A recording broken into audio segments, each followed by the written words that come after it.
বাংলায় দুর্গাপুজো কবে কোথায় প্রথম শুরু হলো?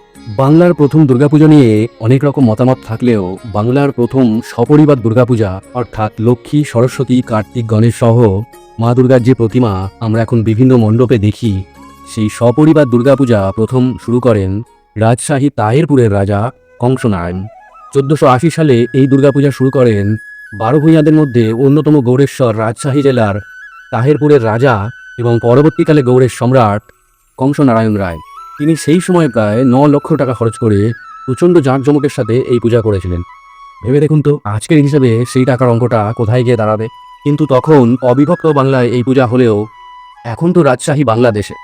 তাহলে এপার বাংলা অর্থাৎ পশ্চিমবঙ্গের প্রথম দুর্গাপুজোর সূচনা তাহলে কোথায়?